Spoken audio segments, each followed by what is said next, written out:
இன்னைக்கு 40வது IPL match நம்ம யாருமே எதிர்பார்க்காத அளவுக்கு ரொம்ப பயங்கரமாக டெல்லி கேபிட்டல்ஸ் அணிக்கும் குஜராத் டைட்டன்ஸ் அணிக்கும் அருண் ஜெய்ட்லி கிரிக்கெட் ஸ்டேடியத்தில் இன்னைக்கு நடந்திருக்கு. இப்படி இருக்க இந்த ஆட்டத்தினுடைய ரிசல்ட் கடைசியாக பாயிண்ட்ஸ் டேபிளில் நம்ம சிஎஸ்கே அணியை நெருங்க இருந்த மிகப்பெரிய ஆபத்தில் இருந்து டெல்லி கேபிட்டல்ஸ் அணி தற்போது நம்ம சிஎஸ்கே அணியை காப்பாற்றிருக்காங்க.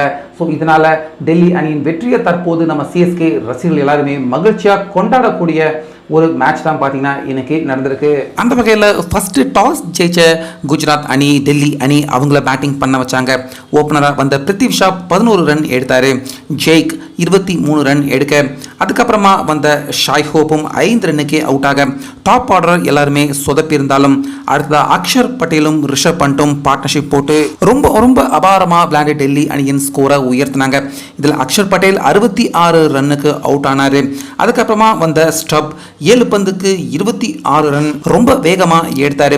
அதே போல் மறுமுனையில் கேப்டனான ரிஷப் பண்ட் அரை சதத்தையும் வேகமாக கடந்து 43 பந்து மட்டுமே ஃபேஸ் பண்ணி 8 சிக்ஸர்கள் அடித்து 88 ரன் வரைக்கும் எடுத்து கடைசி வரைக்கும் நாட் அவுட் ஆகாமல் இருந்தார்.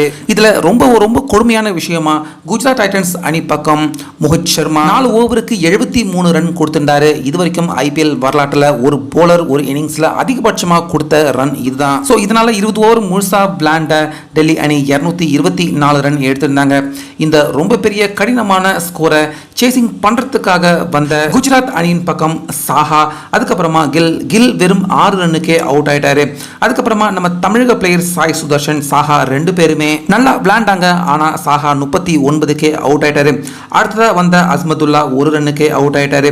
அதே போல மறுமுனையில் நம்ம தமிழக பிளேயர் சாய் சுதர்ஷன் அபாரமா விளையாண்டு 65 ரன் எடுத்து விக்கெட்டை இழந்து ரொம்ப பெரிய ஏமாற்றம் கொடுத்தாரு. ஆனால் அதுக்கப்புறமா வந்த மற்றொரு தமிழக பிளேயர் ஷாருக் கான் 8 ரன்னுக்கு அவுட் ஆக ராகுல் திரிபாட்டி 4, இப்படி அடுத்தடுத்து விக்கெட்டுகளை இழந்துகிட்டு இருந்தாங்க. ஆனால் டேவிட் மில்லர் பயங்கரமான ஒரு கில்லர் இன்னிங்ஸ் விளையாண்டாரு. 23 பந்துக்கு 55 ரன் எடுத்ததால டெல்லி அணியின் போலர்கள் எல்லாருமே மிரண்டு போயிட்டாங்க. ஆனாலுமே கடைசி நேரத்தில் டேவிட் மில்லர் அவரும் 55 ரன்னுக்கு அவுட் ஆக, அதுக்கப்புறமா சாய் கிஷோர், ரஷித் கான் 2 பேருமே குஜராத் அணியை ஜெயிக்க வைக்க போராடினாங்க. இதில் ரஷித் கான் 21, சாய் கிஷோர் 13 ரன் எடுத்ததால ஆட்டம் கடைசி ஓவர் கடைசி பந்து வரைக்கும் பயங்கரமாக த்ரில்லராக போச்சு. இதில் கடைசி பந்து சிக்ஸர் அடிச்சா வெற்றி அப்படிங்கிற நிலைமை இருக்கிறப்ப அந்த சிக்ஸரை அடிக்க முடியாமல் போனதால வெறும் 4 ரன் வித்தியாசத்தில் தற்போது இந்த மேட்ச்ல டெல்லி கேபிட்டல்ஸ் அணி அவங்க வெற்றி பெற்றிருக்காங்க. ஸோ இதனால வெற்றியின் விளிம்பு வரைக்கும் வந்த குஜராத் அணி திடீர்னு கடைசி நேரத்தில் அதிர்ச்சி தோல்வி அடைஞ்சிருந்தாங்க.